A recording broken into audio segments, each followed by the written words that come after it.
Se você investe em fundos imobiliários e olha para um FII pagando 13, 14% ao ano, é normal você pensar: se esse aqui está pagando mais, então deve ser melhor. Dividend yield alto não significa baixo risco. E aí vem a pergunta que muita gente faz: FIIs de papel são mais arriscados do que FIIs de tijolos? Ou isso é só uma explicação simplificada de algo que na prática é bem mais complexo? Hoje eu quero organizar isso com calma, sem exagero, sem tratar dividendo alto como vilão, mas também sem fingir que o risco não existe. Vamos entender onde ele realmente está, quando ele aumenta e quando pode até diminuir. Antes de falar de risco, a gente precisa alinhar o básico. O que é de fato um FII de papel? Ele não é dono de imóvel, não tem shoppings, não tem galpões. Ele compra dívidas imobiliárias, principalmente CRIs, que são certificados de recebíveis imobiliários. Na prática, o fundo financia um projeto imobiliário.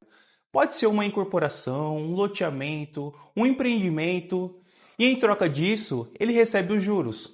Ou seja, ele ocupa o papel do banco. Só que diferente do banco, ele distribui quase todo o lucro para o cotista. E é por isso que o dividendo costuma ser maior. Mas é justamente aqui que começam as camadas de risco. A primeira coisa que você precisa olhar é o crédito, porque o fundo depende da capacidade do pagamento de quem tomou o dinheiro. Se a incorporadora atrasa, se a obra trava, se as vendas desaceleram, o impacto pode chegar ao fluxo de caixa. E fluxo de caixa é o que paga o dividendo. Esse é o chamado risco de crédito, mas ele é só a primeira camada. Depois do crédito, entra uma pergunta ainda mais importante. Se algo der errado, o fundo está protegido? Porque nem todo CRI tem a mesma qualidade de garantia. Se o devedor parar de pagar, o fundo consegue tomar esse imóvel? Ou vira uma disputa longa na justiça? E tem também o LTV, que basicamente mede quanto de dívida representa em relação ao valor da garantia. Se o LTV está em 50%, existe folga. Mas se ele está em 85% ou 90%, qualquer erro já começa a apertar. Percebe? Não basta dizer que existe garantia. O que importa é quanta proteção ele realmente oferece. Agora entra um ponto que muita gente simplesmente ignora. Como que essa carteira está distribuída? Se o único CRI representa 20 ou até 25% do fundo, um problema não é detalhe. É algo que realmente impacta o resultado. Imagina o seguinte: você compra um FII porque ele está pagando 13% ao ano. Olha o rendimento, mas não aprofunda na carteira, não vê quem é o devedor e nem percebe o nível de concentração. Meses depois, um único CRI que representava 25% da carteira entra em renegociação. O dividendo não cai um pouco, ele cai de uma vez. E nesse momento, não pesa só o relatório, pesa a sensação de que você não sabia exatamente onde estava pisando. E é aí que muita gente percebe uma coisa importante. Rendimento alto nem sempre era vantagem. Às vezes ele era só uma compensação pelo risco. E o risco não apareceu do nada. Ele já estava ali. Só não tinha sido analisado com atenção. A maioria dos FIIs de papel é indexado ao IPCA ou ao CDI. E isso muda bastante a forma como o fundo se comporta. Quando os juros estão altos, a receita do fundo sobe.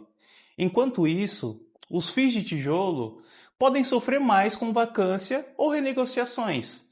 Nesse cenário, o papel pode até parecer mais previsível. Só que existe um outro lado.